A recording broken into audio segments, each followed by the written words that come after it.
been. Ready? 3, 2, 1. Sema, mpenzi, how you been? Umepotelea wapi?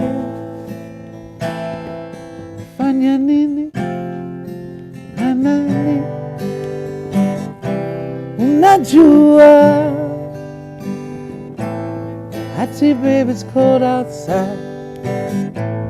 Mpenzi, won't you come inside?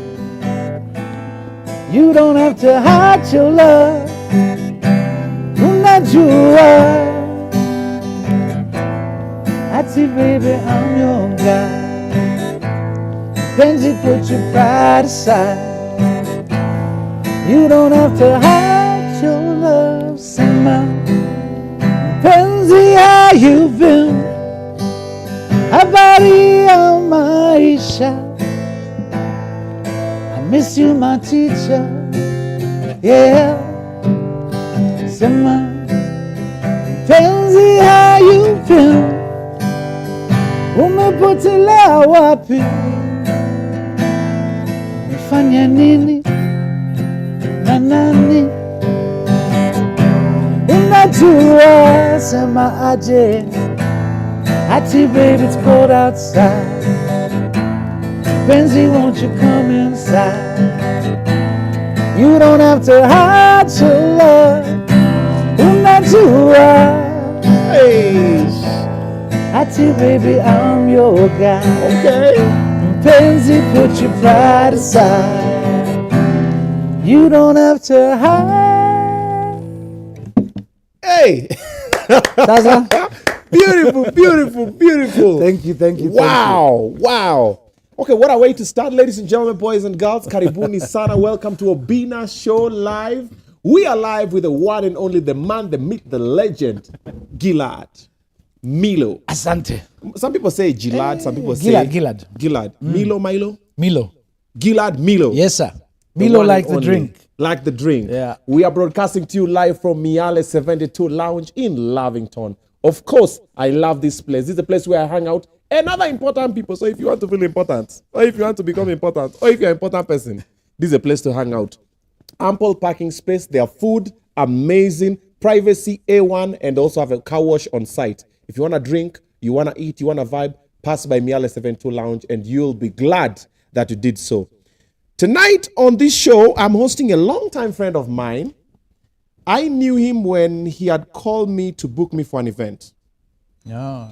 Yes. Before that. I know you don't remember. You had called me for an event. Which one? It was an India party or something you're doing at Amiran That's right. in Naivasha or Nakuru. That's right. What? Yes. That was the first time we met. That's even before I released Unajua. Yeah, that time you told me, I also sing and stuff. And then I was like, oh, okay, so this Mzungu guy used to have some tunyueles. Then you're like, I sing with a band. I don't know which. There's a place you used to sing. With Calabash. Yeah, I We used think. to sing with Calabash. Yeah. Yes, you're like, sing with them. You might have seen me. I'm like, not yet, but. Maybe someday. Then you came and then you blew and then things happened. So guys are like, there's this Mzungu guy who sings in Kiswahili. What's happening? I'm like, I know the guy, man. Come on. Really? Yeah. we go back. We go way But back. actually, the first show that I ever did with Superband Yes. was Valentine's Day at Safari Park Hotel 2016. Yeah. And you were the MC. I was the MC. Yeah. Long after. Yeah, See, so life yeah, happens. the journey is blessed. The journey is blessed. Yeah. Thank you so much for coming through. Thanks for having me. Asante And for congratulations creating on your show. time. Asante. We are trying, we're learning, we will get You're it. doing. We'll get it right. We'll get it. Now that we're hosting Gilad, clearly we're doing something right. Well, there's big shoes to fill. I've seen people in this couch already. No. Even they've been bigger people on this other seat, but we're hanging in there. Yeah. So the way we normally do in this show, we sit down with a lot of influential individuals. The purpose of the show is to inspire. Because we have people who are going through different things, different phases in their lives. And when I meet friends of mine who have been there, they've done that, they sit down here and talk. Someone's like, what do you mean? You did this? Kumbe mine hata nitulize boli, yangu ni kidogo. That is why we do this show. And the reason why I brought you on the show, and when we met, we spoke about it, I was like, I want to sit down because there's something else that you're doing currently that I've had interest in. I've been doing small scale, that is farming. And a lot of young people, they look at farming like, it's not cool. Yeah. Farming is not my vibe. Yeah.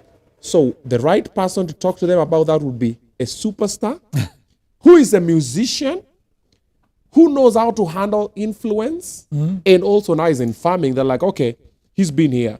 If I just brought another farmer, they'll be like, but where's Simsani?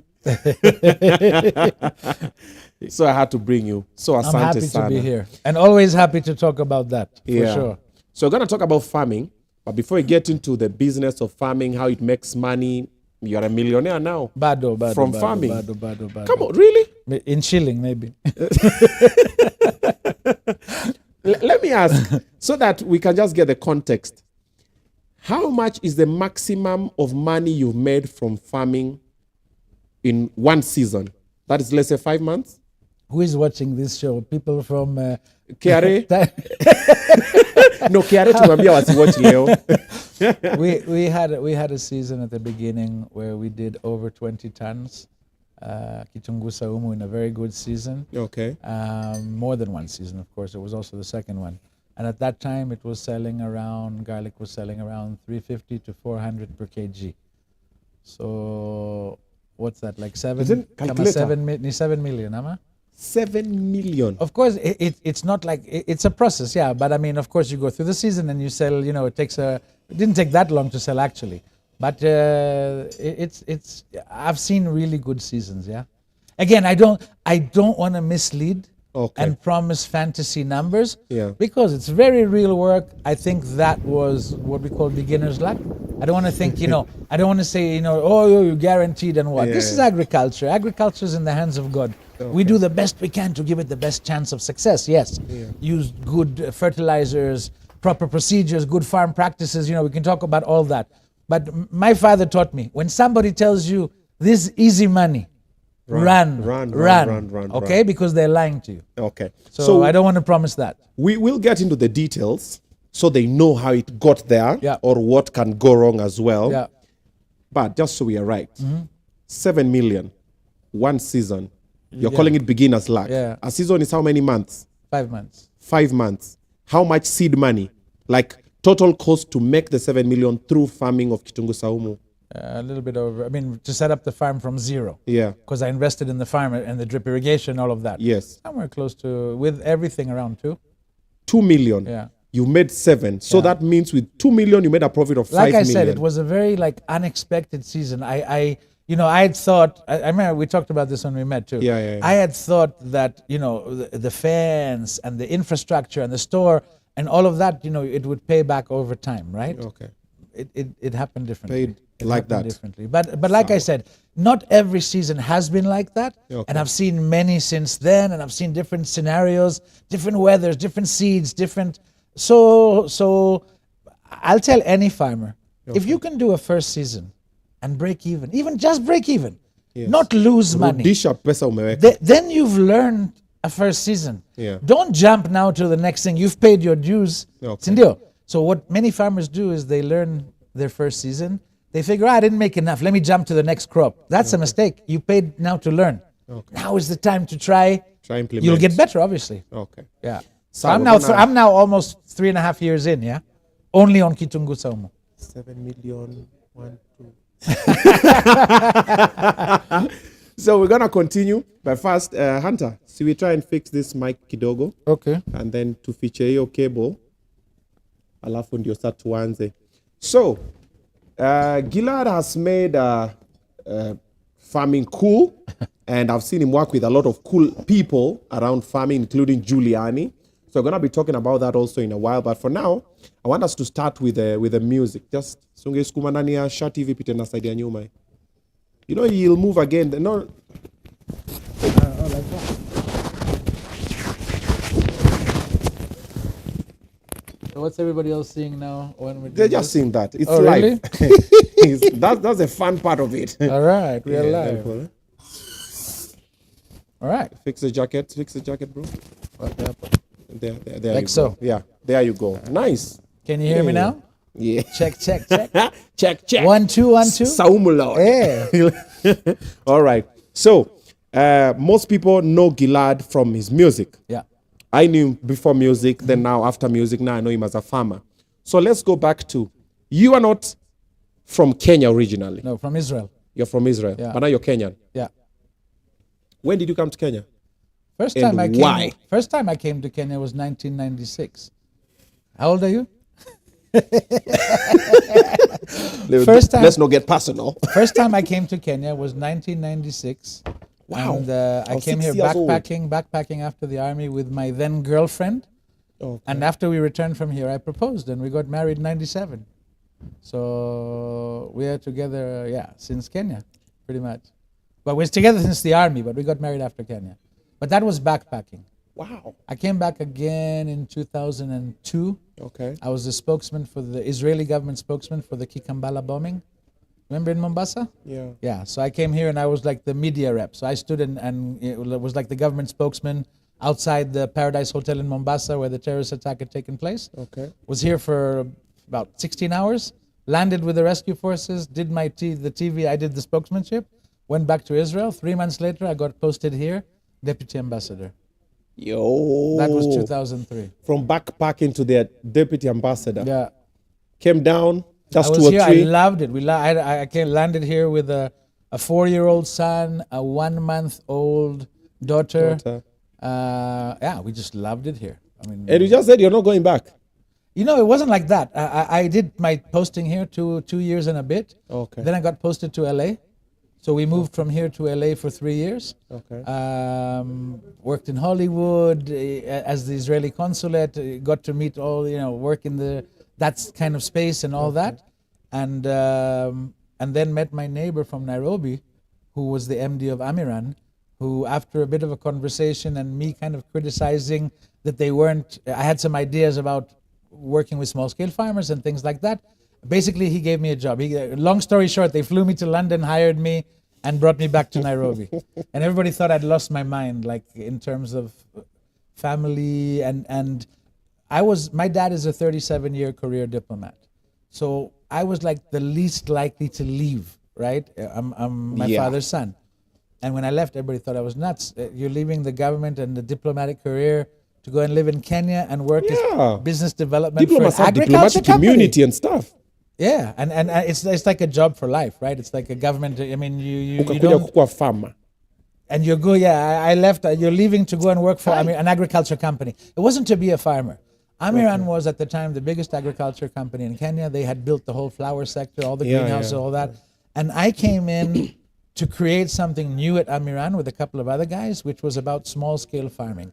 And if you remember the small greenhouses, the drip irrigation for the small plots, it was at the time, there was no other company in Kenya that was selling, private sector, that was selling to small scale farmers. Okay. At the time, small scale farmers were seen as a burden to be solved by the donors and NGOs, and we saw them as business. And so, 8 years later, $30 million later, and a lot of, a small scale farmers revolution that reached, I later worked for the group that owns Amiran.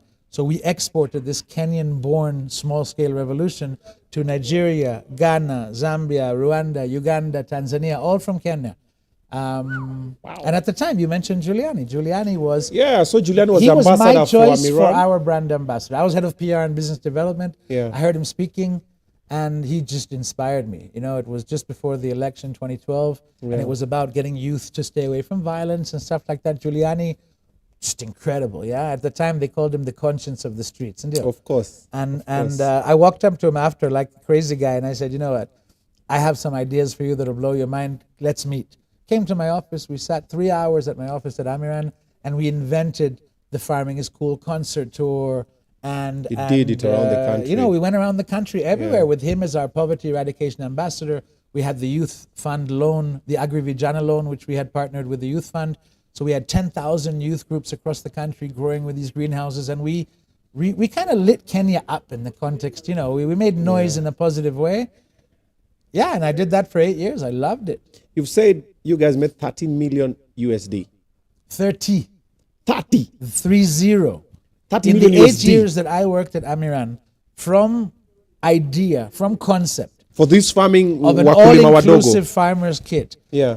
The small-scale department at Amiran began with one person we hired, Chris Nzuki, who is today like the CEO of the Hive Group, who is incredible company. He took the small scale to the bees.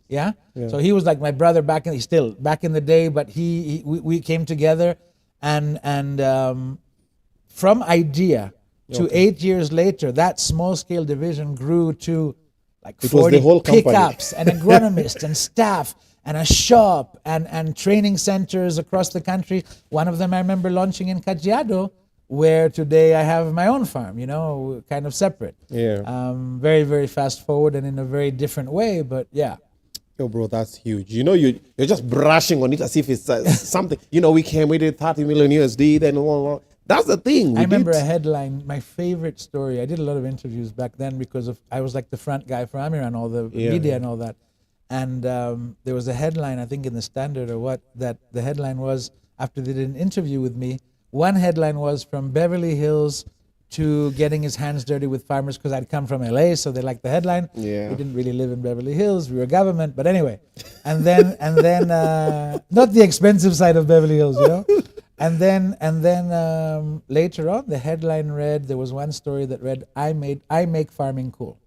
And I framed that story. I love that story because that kind of encapsulates what I believed in, what I am, what I'm trying to do today as well, which is what you said earlier. Youth look at farming, even today, and they, less than 10 years ago, okay? But still, look at farming and see either parents who didn't succeed, and so they're saying, that's not for me, or they think it's dirty, but the truth of it is, it's a business. You don't have to get your fingers dirty if you don't want. You can be the businessman, you can be the investor. True. Tomorrow morning at the farm, I'm training 3 farmers. One of them, or 2 of them, are partners. They're both like 20-something, an acre. They came together with another friend to invest, but they're also bringing the guy that they hired, who's going to be like their farm manager / shamba boy, whatever you want to call it. But A, they are now employers, because that guy has a job. True. B, I insist with anybody who's bring the shamba boy or the girl or whoever's working on the farm, that's who needs to be trained. It's great that you're the investor, but you might be at the farm once a week, once every 2 weeks, or you have CCTV on the farm or whatever, but you're not physically the one farming. So I always insist, bring the person who's farming for training, and then what are you getting? You're getting a whole line of employed people on the shamba who are getting trained in something that's, drip irrigation and this and that. It's great. How did you get the name Farming is Cool? That name is the cool. original name. That could have been so there. You're going back really, really back like 2011 or something like that, or 10. And I was on Kiss FM with Caroline Mutoko, where you just left. But now go back. Before Kamene, there was Adele, and before Adele, there was Caroline Mutoko. And Caroline was on the show with Jalango, another predecessor of yours. Jalango and Larry Asego. And Caroline, Caroline had done 24 hours for Kenya, and I said I want to meet her, and I told her right when I finally got in the room, she said, who's this crazy Mzungu who wants to meet me? And I told her, you did 24 hours for Kenya, which is wonderful. People were donating food, etc. But those 24 hours are gone, and those people need food again. Let me show you a way that you only have to donate once, and the rest people will make money by themselves. And at the time, it was like 120, 130,000 shillings for a greenhouse, drip irrigation, seeds, training, kila kitu. And farmers were making money. So Caroline just loved the idea, brought me on the show, and during the show, she said the words, farming is cool. And I just had a moment. My business is PR. And I had a moment, I got back, made, I talked to the designer and I said, make me a cool logo. And he put the 2 tomatoes. So farming is cool, 2 tomatoes. And that became our logo. And we made t-shirts. And we ran with that all the way to Nigeria, Ghana, Zambia. We launched Farming is Cool Africa afterwards. And it was, in Kenya, there was I think like 3 million students who had experienced a greenhouse in their school. And today, if you ask a lot of young people back then, how many of you saw a greenhouse back in your school? That was us, and we did that. And, that was like a mindset shift, because at the time, what's punishment in school? They send you to go and do weeding, Sindio. Weeding, yes. So now with the greenhouse, kids want it. to get punished. Not so much to get punished, but to work. The agriculture suddenly became attractive. I want to be the one to turn on the drip irrigation and measure the clock, and everything is working and all that. It became a more modern thing of agriculture, and suddenly what you had was also kids taking this thing that they had learned in school home to their parents. Suddenly the parents were coming to the school. Let me see this greenhouse, and the whole community was exposed to a modern farming technique. Yeah. Nice. Then you are at Amiran, you're doing this thing with farming and everything. How did you come again from an ambassador from LA? Then guitar. Sema. How you been? So what happened? How? I've been like an amateur musician all my life. Okay? From a kid, I sang in a boys' choir. Then later I had a band in high school and cover songs and all that. And then, so I've always been like a singer. That was my thing. But never... And then in my 20s, I had a band in Jerusalem called the White Donkey. Not white from Mzungu white. At the time, I didn't even know that I was a Mzungu until I came to Kenya. I came here, they told me you're Mzungu. But it's just like you're in Jerusalem, then your band was called White Donkey. Why White Donkey? Because the donkey of the Messiah. The Messiah will come in. That's what I'm saying. That's where the name came from. So we were a Jerusalem rock band, and the band name was White Donkey. White Donkey. Yeah. And I did that for 3 years. And original music, we performed in some festivals, and we made music. A lot of kids, just a side note, kids ask you, any advice for upcoming musician and all that. And the truth is, my always advice is, don't make music to make money. Make music to make music. Yeah. Focus on your art. So at the time, as much as it wasn't successful financially, we made our own music. We created music and we performed with it. And we recorded an album, and just fun, just for that, experience. But when my son was born, around the time my son was born, 99, my wife said, we were, newlyweds, young kid, and we wasn't really making any money.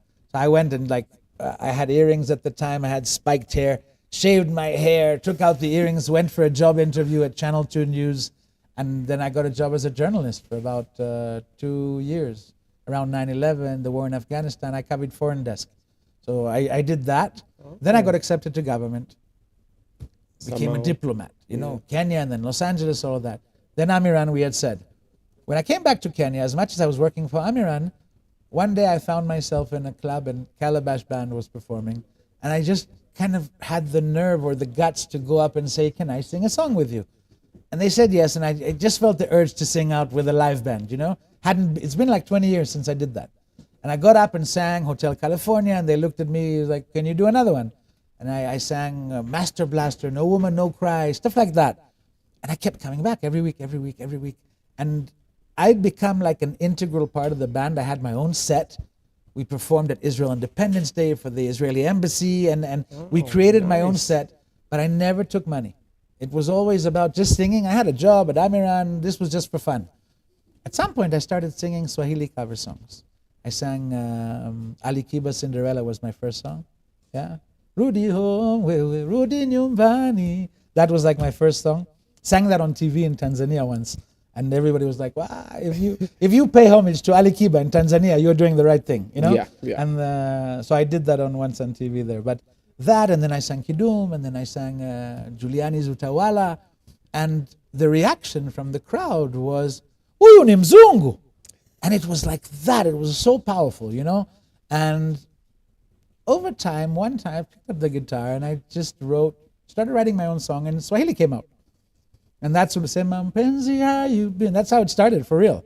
And by then I'm speaking Swahili here and there, checking with friends, am I singing correctly? Asking Giuliani, as part of the Farming School concert tour, I was writing the song. So every time we'd get in the car to drive to Garissa or something, I'd sing it to him like a cappella. And he'd be like, bro, that's a good song. Keep writing. Eventually he said, you really should record. And I recorded. By then, Wendy had joined the band. And Wendy was the runner-up to Tusker Project fame. And she's got this amazing voice. And we had this great chemistry on stage. And obviously, when I wrote and recorded a song, I asked Wendy, to join. And she did. And obviously, the rest is history. Wendy, by the way, got married immediately after, and then went to live in Holland, where she lives right now. Yeah. And so if you look at the music video, we're never together. She recorded her part in Holland. She never came back, she was there. and I recorded mine in Roysambu.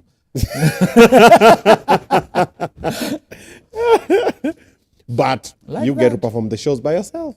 Yeah, I kept going and going, and then Gilad Live, and by the time 2016 came around, and Amiran was making changes, and I kind of saw my way out, and went off on my own.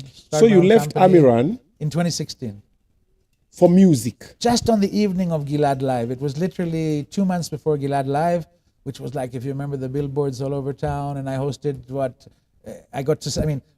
this was my show.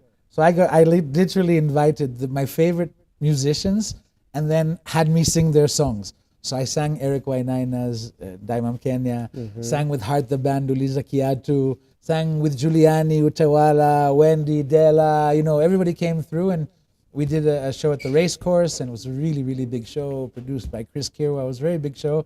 And kind of never looked back, Wow. Never looked back. Next year was Afrima, and the music just took off. So for 3 years, I did nothing but music. What's the biggest stage you've ever performed your music on?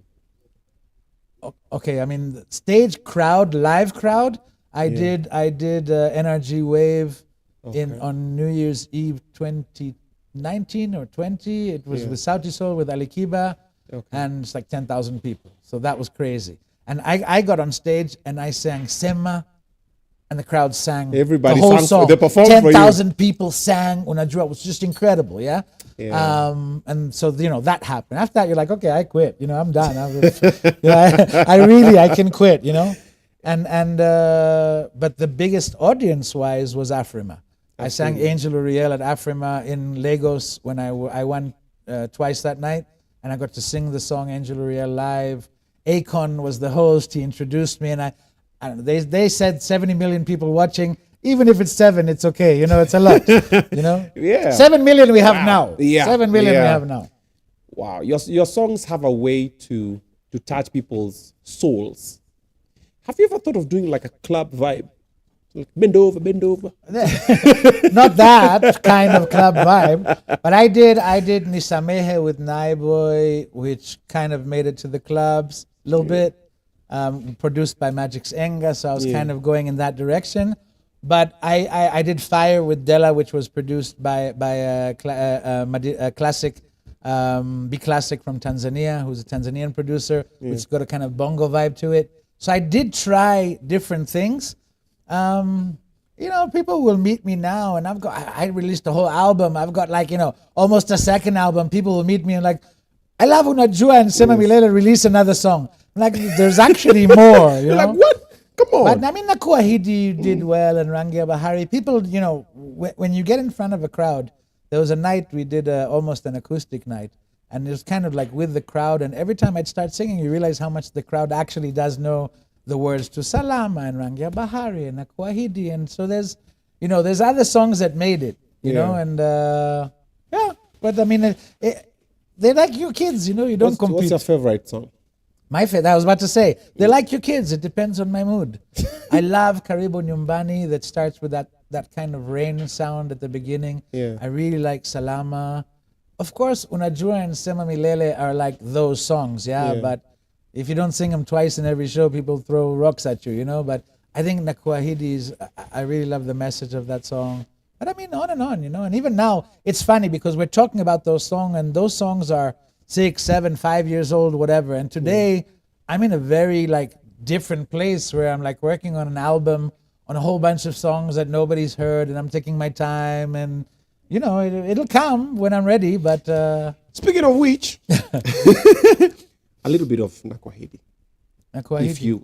It's your favorite song. Nitarudi, imenibidi sina budi, riziki kutafuta, usife moyo jipe moyo, I promise, machozi nitafuta, nieleze unachotaka.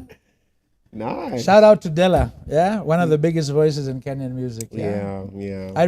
I'm blessed in that I really got to work with amazing artists that a lot of people are saying, if you did a collab, who would you do? So of course I'm minded to collabing with people I haven't done before for the experience of new people. Yeah. But if you work with someone over and over. At the time, when you look at Wendy, Kimani, and Della, I used to joke around, not joke, but that for me, that was like Whitney Houston and Mariah Carey of Kenyan music. That's true. Massive, massive voices. True. That you'd be hard pressed to find someone with such big voices, you know. And also a beautiful personality. Yeah, incredible. Yeah, there are people who have beautiful voices, but you meet them, you're just like, no. You know, we all stayed friends over the years. People, you know, you see today, guys have kids and, you know, people have evolved in different directions. Yeah. But we're all, and it was like those years, people don't know.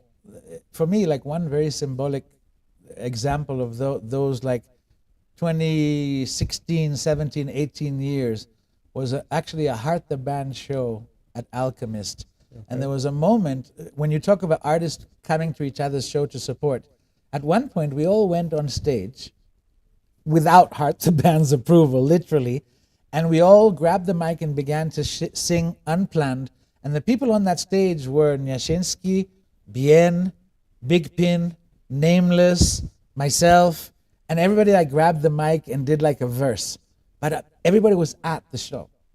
Yeah, because we would all go to each other's shows at the time, supporting. Yeah, since then people grew, and you know, and times changed. Yeah, and people went to be farmers, and Now my favorite, kidogo tu, Sema Milele. Sema Milele. Okay, I love Sema Milele. It takes me to a special place. Sasawa.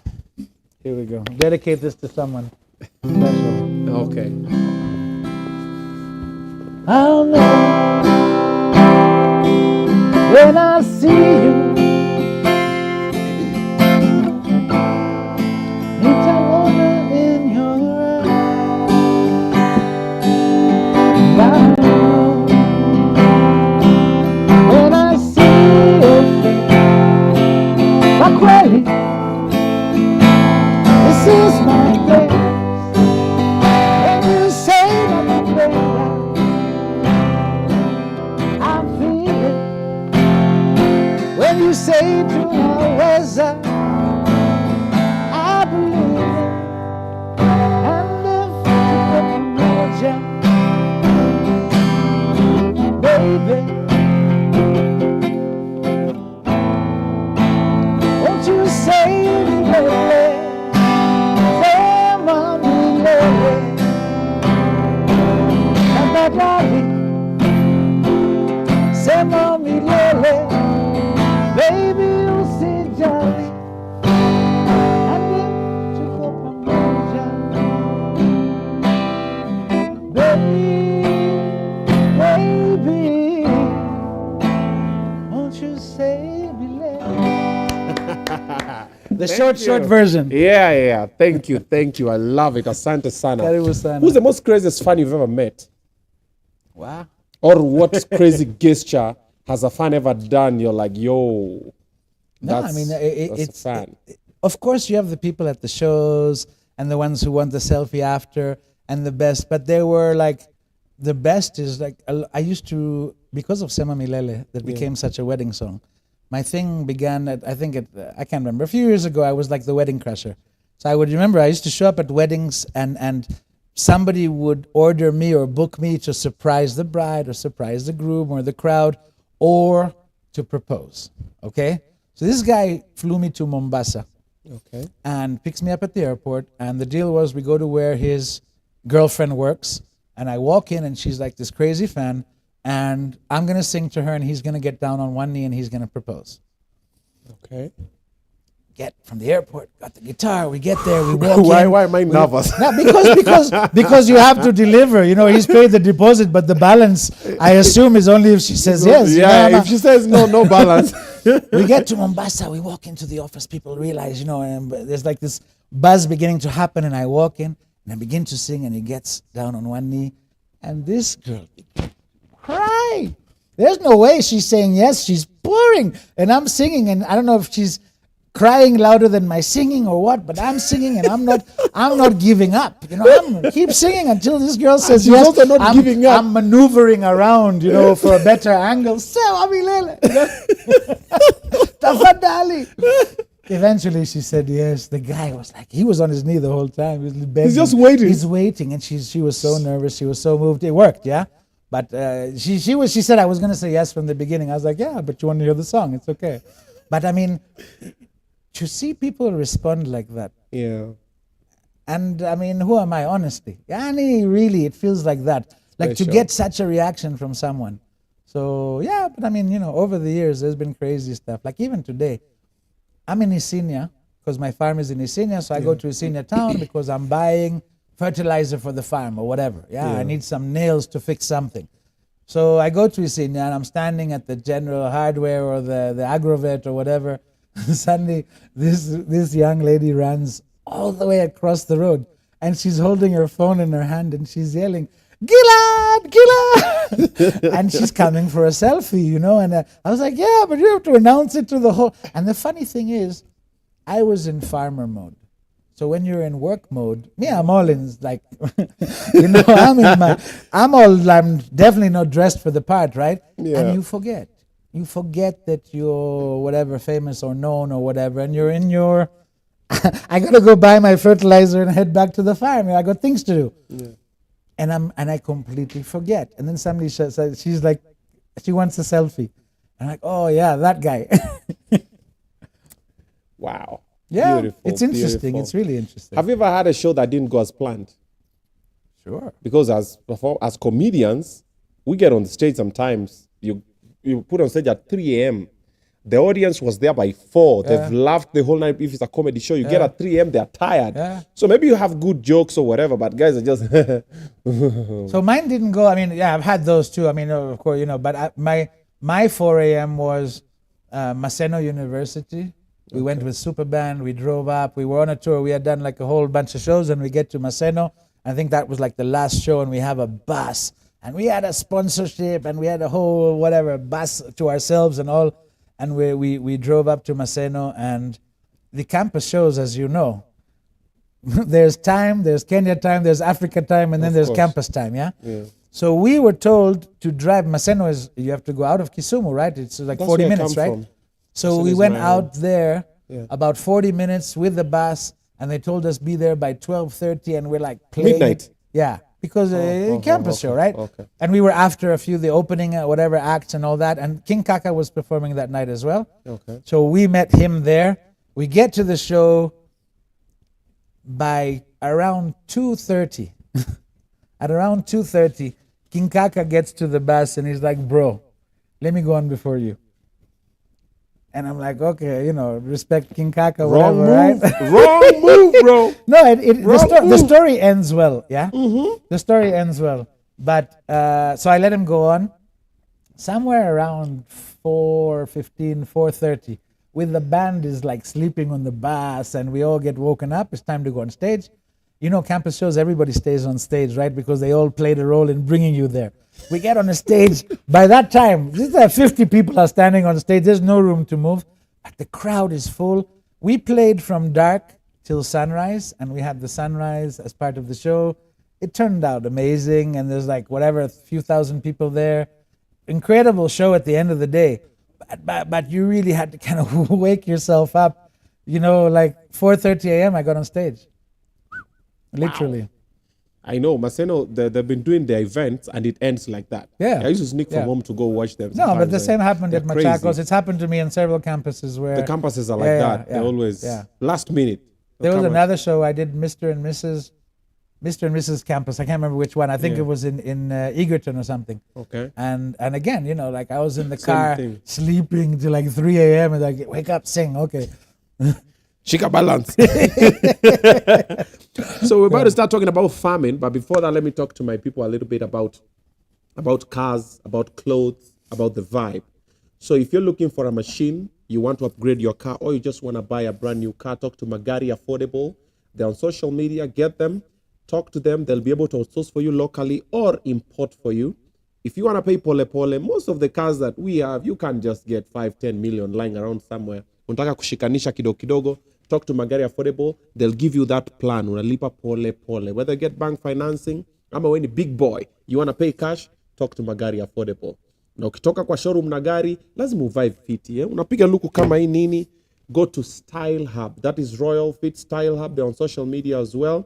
Call their number. They'll be able to upgrade how you look. Wache kukaa vile unataka. Mwanaume ni luku, mrembo ni luku, unavaa vizuri, ukiingia mahali unaitwa mbosi, ama mhesh, ama mkubwa. All right? So check that out. But for now, money is coming in through farming. This is Magari affordable. Yeah. Me, I have a very famous car. Yeah. It's been in 2 or 3 music videos. It has several million views. The green car. I'll sell it to you for a very a cheap deal. Okay. But it's a collector's item. Yeah? Oh. We'll talk about it. It's called, we call it the garlic mobile these days. Okay. So we'll talk to Magari Affordable. Wachukue yo gari, but we know they are not in the business of collecting. No, this is a collector's item. They'll just display wanaiweka tu hapo wanasema this car was in a couple of music videos. Sema Milele. This guy is famous. Yeah. So somehow you transitioned from music to farming. Are you still doing music now? Yes. I'm still performing. I mean, I do club shows a bit less because it just got really tiring. I did it for 3 years. It was exhausting. So I did like 3 shows a week in different clubs and all over the country. I've been everywhere, been there, done that, with the band, without the band, flying, one-nighters, been left in the street in Eldoret at 5 a.m. without the balance or a ticket home. That happened too. True story. Slow down. What happened? The guy, that guy who booked me. For Eldoret? Yeah. And he, it was a long time. It was 2016, yeah? But when you have to pay your dues to learn. Today, it wouldn't have, I've got too many rules and regulations in place for that to happen now, yeah? Okay. But that first time, he explained why I'll only get a one-way ticket and the other way ticket he'll pay when I come back. And I bought it, yeah? 5 a.m. outside, I can leave the name of the lounge, middle of LD, 5 a.m., no way to get back to the hotel, no car to pick us up, no balance, no ticket home, and no guy to be found anywhere, and his phone is mteja sana. Needless to say, I never heard from him again. Yeah. How did you get back? Now you have to find your way. I'm Gilad. we figured it out. No, we figured it out. I bit the bullet. What can you do? Of course.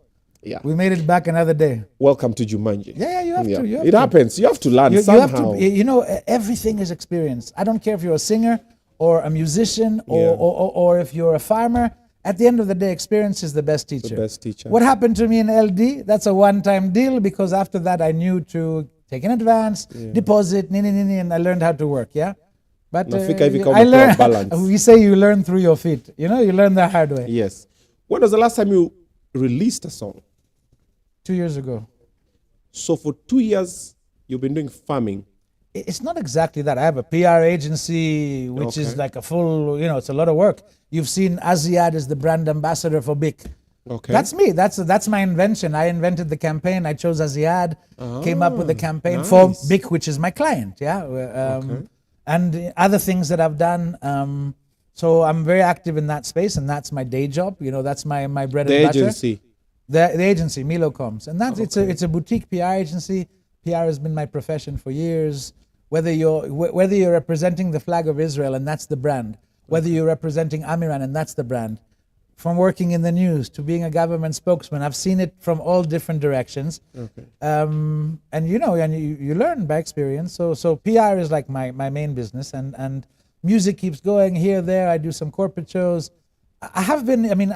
For a long time, I had writer's block. I don't think there's another way to describe it, where literally it's not so much writer's block as it's like writer's lack of self-confidence, which is, it's not a block. I was writing stuff. It's just that everything I wrote seemed not good enough. So I chucked it aside and I would start a song, start a melody, and I'd start writing and it kind of went aside. Now, when I went back into studio, all these dominoes are falling into place and I've got all these great lyrics saved up from 2 years. But in the meantime, in all of that, met a friend who is a garlic farmer who he knows garlic, and he said, I'm going to start a farm. And I said, let's do it together. And it began as a small project, and the investment grew times a lot more than we had expected at the beginning. Okay. But it was just 3 months before COVID. So by the time we had leased the land and set up the fence and started working, boom, COVID, and you're not allowed to leave Nairobi County. So the farm's in Kajiado.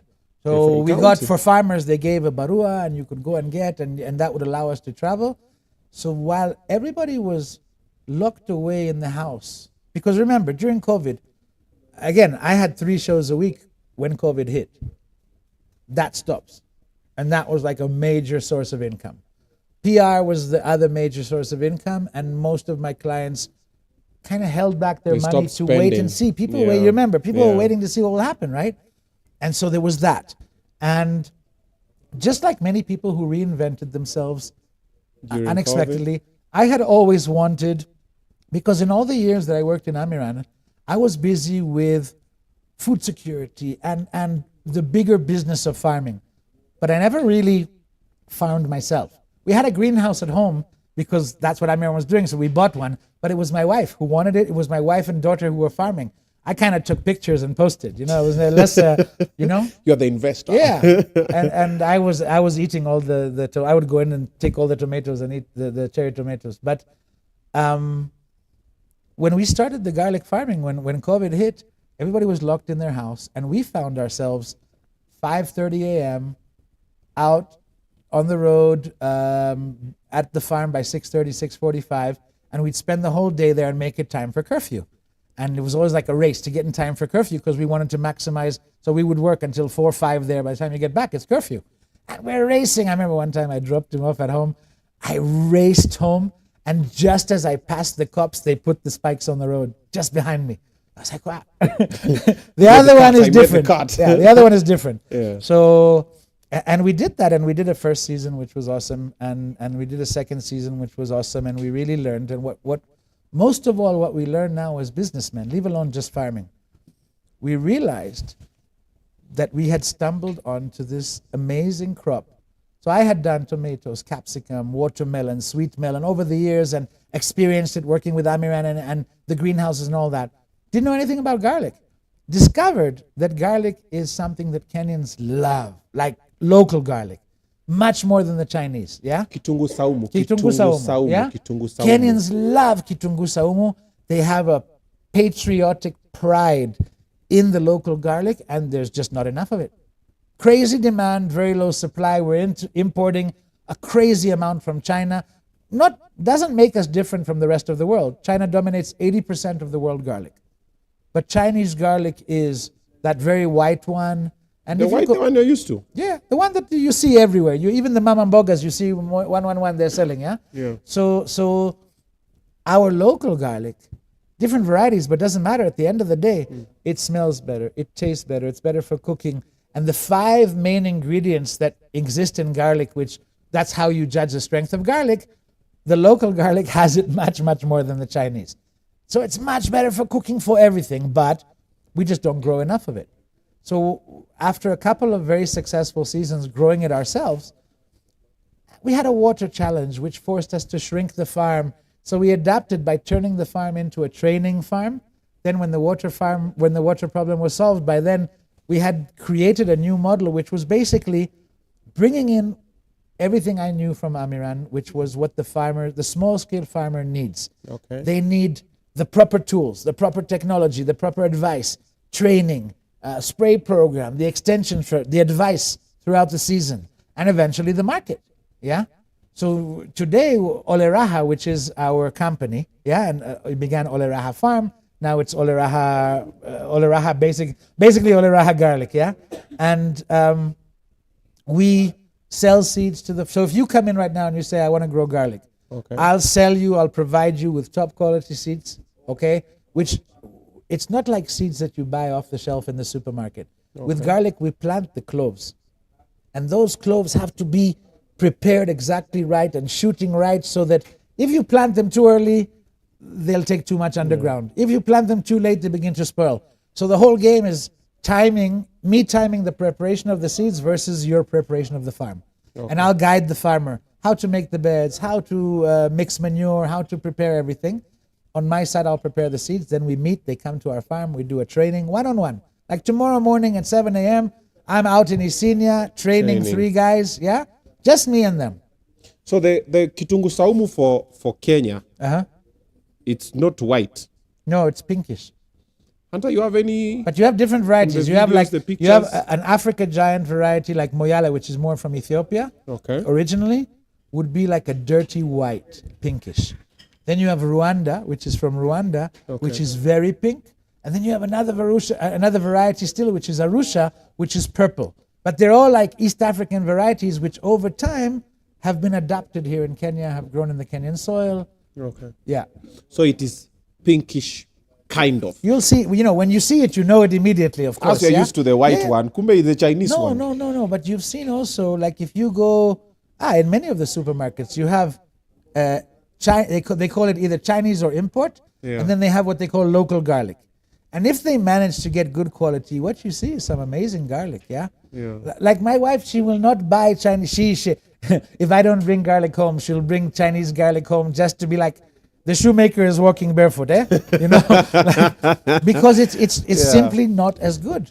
And any Kenyan cook, woman or man, will tell you it's the truth, yeah? It's just better, yeah? And so any business, supply versus demand. When demand is high and supply is low, yeah, then make more. The price. So how can you make more? You can either grow your farm and just grow a lot, or what we've done is today we have over 160 farmers.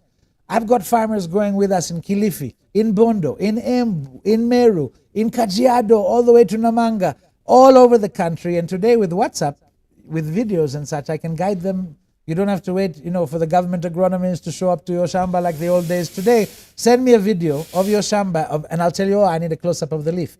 I want to see more. And I can advise you, you're giving enough water, you're not giving enough water. There's a lot of things I'm able to see from the video. So there's more money in garlic than in sukuma wiki, cabbage, tomatoes? It's very different. Yeah. Investment versus the income. Garlic is a higher investment too than any of the ones you said. Okay. And again, how are you growing those tomatoes? Open field or in a greenhouse? And then the greenhouse costs money. So everything is different, yeah? Okay. Like you can grow with drip irrigation. Obviously, it's preferable. But we have at least half our farmers are growing who don't have drip irrigation. It's, they don't have the money for it. Okay. Basin beds, old school, it works just fine, yeah? And we do a training on that.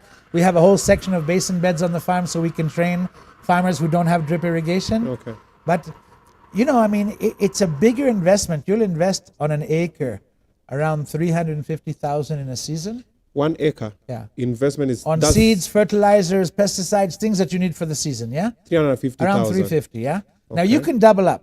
I'm not promising, and please don't say, Gilad, you said double up. Like I said, no easy money. Okay. It's a daily work. It's hard work. There's a lot of details. This is farming. Okay. You got to make everything click. And there's the weather, and there's the soil, and there's the seeds, and there's the fertilizer, and there's the water. The neighbor with a bad eye. Yeah, by the way, if you hear, but with garlic, you're protected, yeah? No, garlic protects against evil eye. We are the safest, yeah? So, when you want to keep away a vampire, you put garlic, yeah? Wow, okay. I love the smell of garlic. My car smells like garlic. When we go out to dinner with my wife's like, let's take my car, because my car smells like garlic. By the time we get there, her dress is smelling, So when we go out, it's like, no, let's take the other car. Let's take the other one. So you invest 350 in everything, return? In a good season, you can double up even more, yeah? On an acre, yeah? But like I said, even in a first season, even if you can break even, and you spent nothing, you broke even, okay? Just time to learn. Obviously, your second season will be better. Experience is the best teacher. In agriculture, that's 100% true, okay? So the more you do, the better you get. My decision, after seeing quite a lot of different crops, was that I want to stick with garlic. I want to do only garlic. I want to get better at it. I want to understand it. I want to understand the varieties. I want to understand the market. Today, if I had 20 tons right now, I'd sell them in 3 phone. I swear, I'd sell them so easily. For real? The market, the demand is there. Where do you sell the garlic? Everywhere. And for me, obviously, who do you sell to? You sell to the one who pays the best, and who pays in cash. pays the best. The ones I less have to wait for a month or whatever. So if I'm working down my list of market, first I'll sell to the ones who'll pay fastest cash. Yeah. Then I'll sell to the ones who will grade the most generously. Right?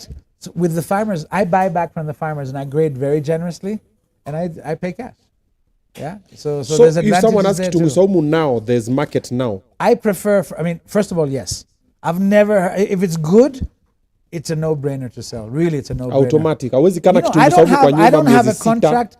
Almost okay. I have one, but that's different. But I have almost no contract with anybody. When I get, whether I'm buying back from my farmers or whether it's my own that I grew myself, I'll walk into half the supermarket, most of the supermarkets in the country, based in Nairobi, but I can go anywhere, and you just walk in and you're like, here, what's your price? Negotiate, chica. Really, it's just like that, yeah? There's no way you don't sell. The demand is crazy. Walk into the supermarkets and look at the shelves at the local garlic. Anybody who's watching us, yeah? Go into the supermarket or the Duka or wherever and look at the local garlic shelf. Usually it will be empty. The price is higher than the Chinese garlic. It's more expensive, yeah? And usually the shelf is empty because Kenyans prefer it more or it's hard to get. So someone wants to get into the Kitungu Saumu business today. They've had Gilad speak about it. So are you going to give them your number? The best way, first of all, my number is there, yeah? Okay. But go to Ole Raha. Right now we're on Instagram or Facebook. Yes. Ole Raha, O-L-E, Raha yes. Kama happiness, yeah? Yes. On Instagram, Ole Raha on Facebook. Okay. And the numbers are there, the contact numbers are there, the DMs are there, the messages are there, the comments are there. We got farmers reaching out from literally all over the country. And we've got farmers who are starting as small as 1/8 of an acre. Yeah. Okay, with 50 kg. So your investment is like 35,000, okay? And then you double up and you grow. So you don't have to wait for the 350. You're trying to grow, yeah? It's not like if I don't have 10 acres, I can't farm. This is about building something and learning. So I've got farmers who call me, because remember, here people have land, right? So guys will call me, I've got 200 acres. My first question, and the most important one, do you have water? You can't grow without water. You can't do anything. People have lots of land, yeah?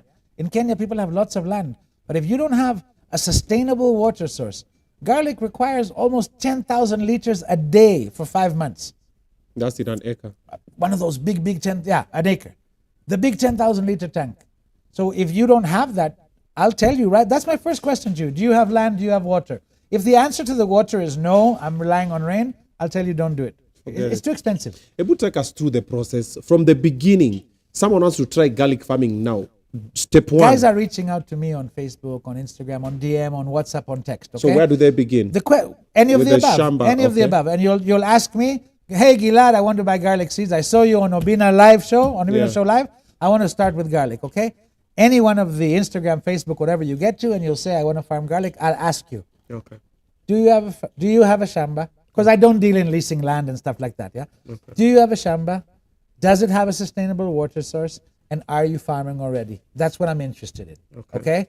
Where is less interesting to me because most Kenyan soils can adapt to this. Weather's fine, yeah, in most areas. Those are my 3 main questions. If you have land and you have water, if you're farming, I'm interested, did you plant onions before? Because sometimes diseases carry over, so I want to know, is it virgin soil? Have you been growing a lot? Can we do a soil test? Those questions lead me to, okay? And then I'll share with you how we work.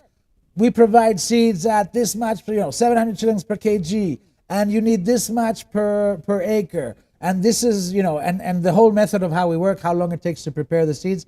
I'll share with you all the information, me or whoever. I'm not alone today, yeah? Okay. And we'll, share the information. The process begins when you have skin in the game, when you've placed a deposit, when you order your seeds, okay? Because once I start them on the journey of germination, I can't take them back, okay? But also for you, once you're in, at the end of the day, I think free doesn't work.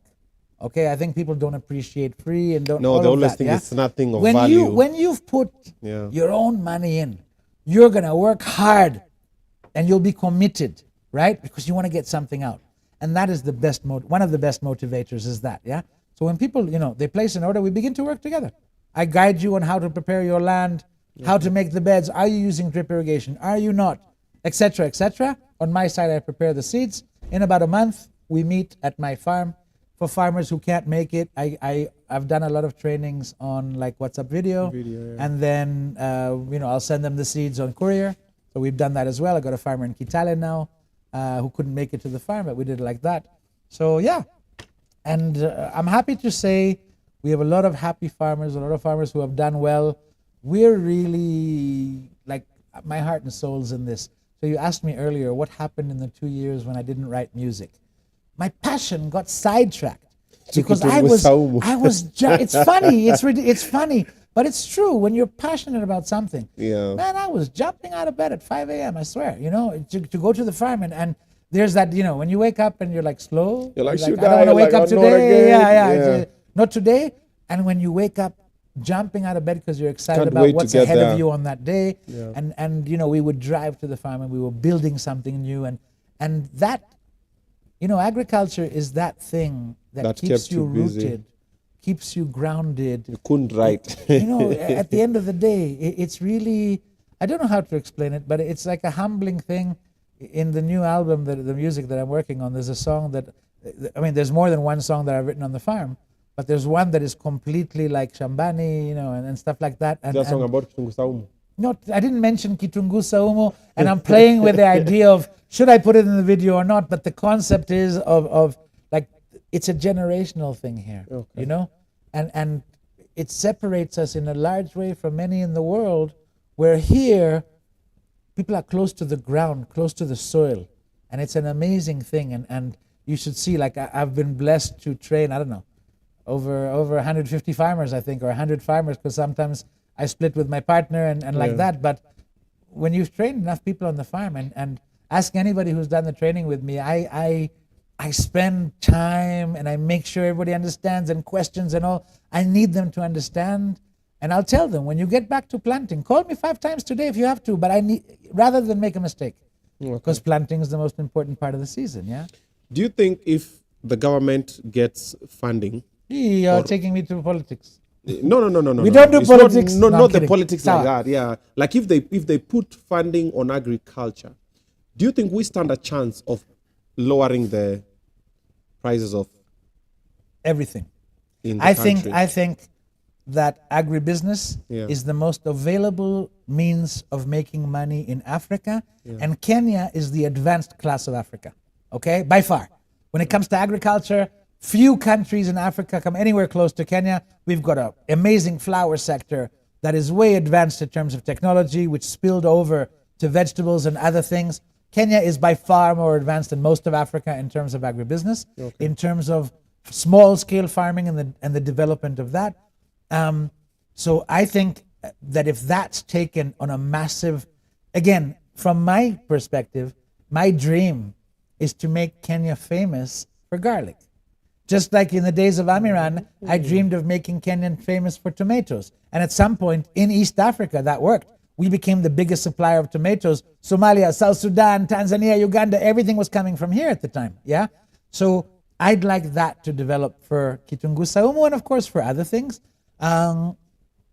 People have shambas here, and we have water. Look, I come from Israel, okay, originally. Today I'm a proud Israeli and Kenyan citizen, yeah? Okay. But when you come from Israel, Israel is the size of Kajiado, 22,000 square kilometers.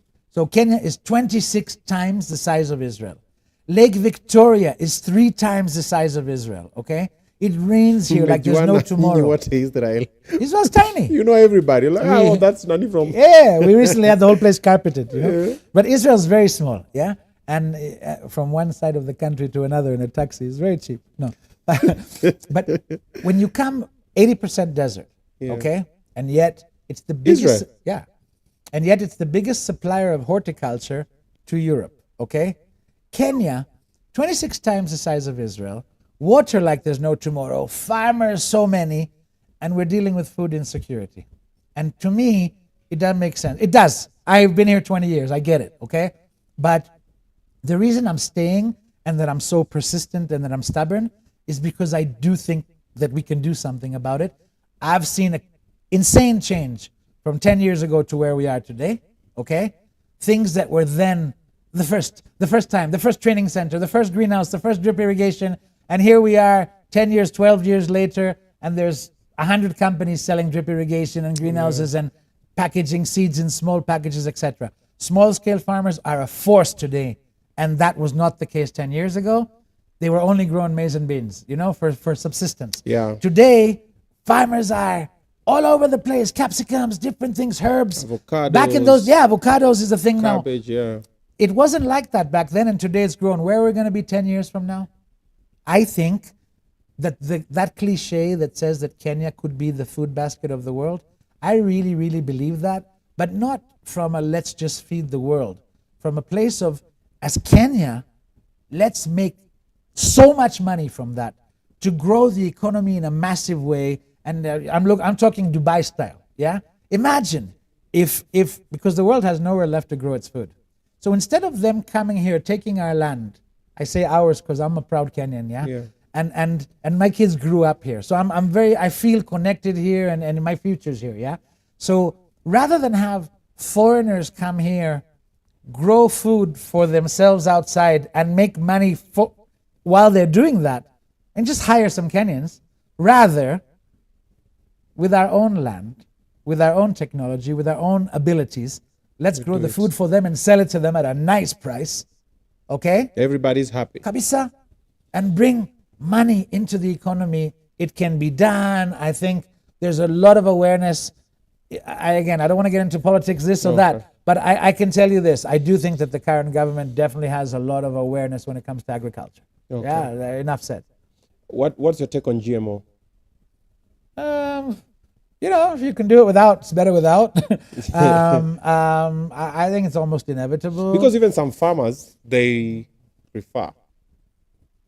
My wife's a vegan, okay? And we come from if it could be organic and all of that, okay? Obviously. And of course, it's healthier for the soil and healthier for the land, etc. But it is what it is, and there's a lot of hunger in the world. And again, I don't want to even that's too much of a political. Let me just say this, okay? I don't deal with GMO, and I've never actually dealt with it. Even in the days of Amir, when we were selling the seeds, we didn't deal with GMO ever. So that's my answer. But I do think that the world is moving forward, and that there are going to have to be solutions which are technology based, which we're not going to be as happy with. But you got to solve problems, yeah, and that's a tough one. You'll find a way. Would you rather go with GMO or have people hungry? It's a tough one. I don't think in 2023 that people should be dying of hunger. I don't think that it should be like that. And of course, here in Africa, that's a thing. And I think I remember back in the days with Amiran when we worked with Abbas Goulet with the Red Cross, and we did 3 very, very big irrigation projects up in Turkana, and they worked. People grew their own food, and it worked. Yeah, and we brought politicians were coming, everybody saw it, and it was such a success. Yeah, so if we know that we can do that, then let's just do it.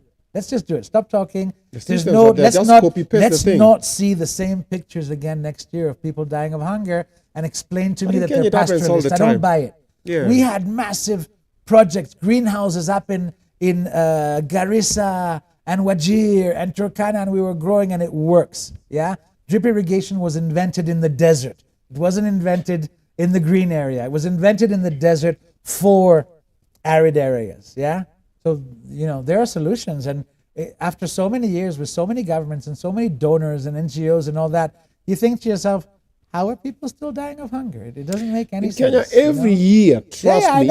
I know it. Was it last year when Kajiado, there were cows going for as little as 500 bob? In our goats dying. Leave that. My landlord, who is Maasai, lost 9 cows. Kajiado. Next to my farm, next door to us, yeah? There was no green, the drought was real. Yeah. When you talk of the effects of drought, right now, again, from my little corner of the world of Kitungu Saumu, yeah, there's a shortage. Why is there such a shortage? Because a lot of the farmers were relying on rain, yeah. The drought is very real, was very real. The results of the drought still now, even the rain we got, for real, Yani, we used to be able to set our clock by long rains and short rains. Yeah. And we would know, long rains are coming. Sit by home 5 p.m., boom, and the rains would come, right? It's not like that anymore. I don't know, the rains are moody. And when we talk of climate change, and me now in my 50s, and I have kids who are 20 plus, and I'm thinking next generation. It's scary. It's scary. It really is. All of this, that you can't rely on the weather patterns anymore. Yeah. So in that context, planning ahead, drip irrigation. Our headline for today was how can you make money through farming? Yes. Be professional about it, and take care of the details, and be consistent. Be consistent. It's a daily Don't try today, nyanya. We are the world champions of marathons and long distance running, and we've got faith, and we've got Kipchoge. But when it comes to long distance running, to marathon in anything else, we are very sprinters. We are sprinters. We are Maniala. No. We are sprinters. We run quickly. Why would you plant a cabbage for 5 years? No. Sindio. Yeah, tujaribu kidogo. But I can tell you this to anybody who wants to be inspired. I'm in my 4th year of the same crop. Of course, we rotate crops and we plant the yellow beans after every 2 seasons to heal the soil. But I've stayed focused on the same crop for over 3 years. But I've been in agriculture almost 20 years now, on and off here and there. Yeah. I think that's a big... Yes, you can diversify and have more than one crop, but it's really good to develop your expertise in one thing. Yeah, to see a lot. You can recognize disease, You just see it, you're like, this one. You learn. I was here last season. Today I drive over the hill when I get to my farm. From a distance, depending on the green color I'm seeing, I can kind of almost tell you, does it get enough water, enough fertilizers? It's light green, it's dark green. I know my shamba, And I know the crop.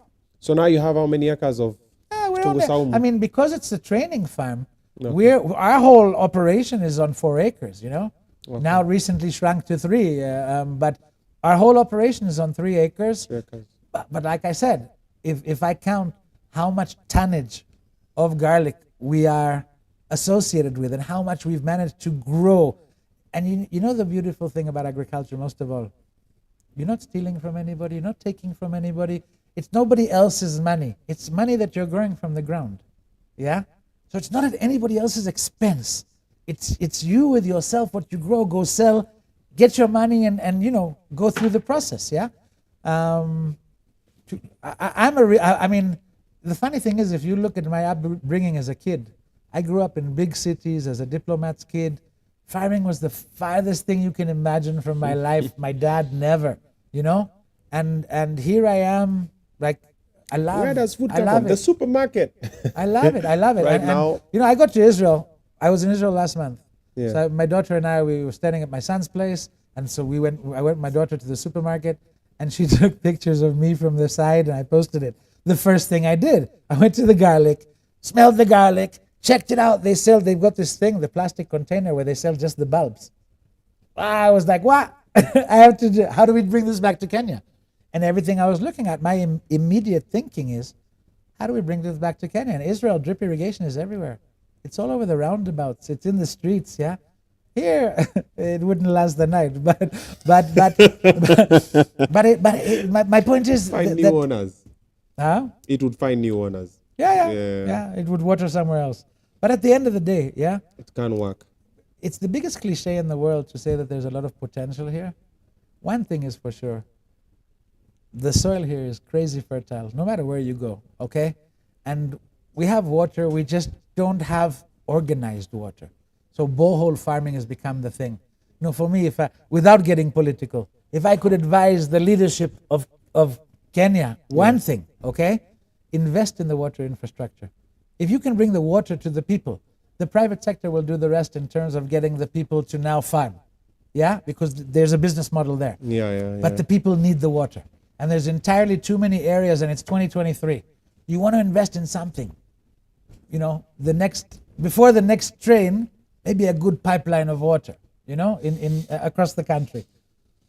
No, we need SGR more. That's my opinion. I think SGR is. I love the SGR. We need to get from point A to point B before food. Even the expressway, all of it. Okay. Yeah. But that piped water, bring the water because you know what I mean. I speak to, I get at least 10, 15 phone calls a day where I'm talking here or there to farmers. And when you ask that water question, people will tell you, I live next to a river, I live next to a stream, I have a borehole, I have a well, I'm using drip, I'm not using drip. There's a lot of answers to the water question. I have community piped water, I buy trucks. Okay. The guys who tell me I buy trucks, I tell them this one's not for you. You lose money. Yeah? It's too expensive. You lose money. But others, you can't farm, you can't do agriculture without water, you can't. Don't expect the water to fall from heaven. No, sunlight will come from there, but the rest... You can do maize and beans and, relying on rain kind of crop, yeah? But also the maize in Kenya has not been doing well. Yeah, because we had drought. Because we had a drought. I was in Kibwezi the other day, so I was coming back yesterday. Driving back, so I went through Kitui, then I came back through Thika, the Garissa route. Yeah. I was usually at the maize. all of them are just like brown and they look dead. And I was just like, man, all this is we've had lost. No rain. Even the rain was not rain. It was like, yeah, it's just like, man, you got the size of Kisumu, also the stunted growth and everything, but it's fine. Thank you so much for sharing with us. Thanks for having me. Every other person who's watched this, reach out to Gilad. Trust me. I'm jumping with 2 feet. I'm jumping inside. Like I met him before even the interview. We spoke had about a meeting everything. about farming. That's how the interview was born from. The interview was born from a meeting about farming because I've been doing farming, pigs. And by the way, carry your guitar. Yeah. I was like, oh, guitar. Yeah, so I'm jumping in. So you can start in a very small way, whatever way you know. Ushago penye uko, kwa mom, kwa dad, penye kuna kashamba. You don't have to jump into 350,000. 30,000, 40,000, 50,000. Build to pole pole. But there's a big gap in the kitunguu saumu business. Wacha sisi tuanze kuuza kitunguu saumu, mwanze kututa watu wa wash. Ngoja muone. Si tumewaambia mukasema kitu kesho mtatuona na marange museme money from the ground. Money from the ground. Soil. So thank you so much for coming. Thank you for sharing the wisdom and also the pointers. Wanasema mwenye sikio ambiwi sikia. Na mwenye macho ambiwi tazama. Swahili info. The one with the ears, you're not told to listen. No. Just happens. You have to do it. So let them listen and understand. Yeah. Sasa unatuacha na wimbo gani ya mwisho? Gani. Unajisikia Gani. We've played everything. We've played all the songs I know. Yeah. Somebody was texting earlier that she had come late and that I sang Unajua and she didn't hear it. Okay. So we'll just dedicate one chorus, last chorus. Yeah. So we're gonna do that one again. And tomorrow we are having Jugush live. Hey. Yeah. And Jugush has gone international. We want to share the story. How did Australia go? How did it come together? How has the journey been? So Jugush will be here tomorrow live. Comment, like, and subscribe, and also let us know any other person that you want us to host over here. We'll reach out to them. The worst they'll do is say no. But will we die? Tugush is my brother. We've done several campaigns together now from the PR. He's an amazing probably person. One of the most professionals I've met. I know. Jugush, the whole team. Jugush, Abel, leave alone an incredible, humble person. Ata Celestine and the kids, they're just like incredible. Dope people. I saw there was a discussion recently, so I contributed my own tweet, which was standing or sitting. I think he's one of the funniest people I've ever met. Ladies and gentlemen, right about now, we want to introduce you to our secret report for tonight. The ladies' man, when he sings, people get married. The one and only Gilad. Penzi, how you been? Unaenda aje? Amani aje? Yeah. Penzi, how you been? Umepotelea wapi? Fanya nini? Na nani? Unajua ati baby cold outside. Penzi, won't you come inside? You don't have to hide your love. Unajua baby, all that.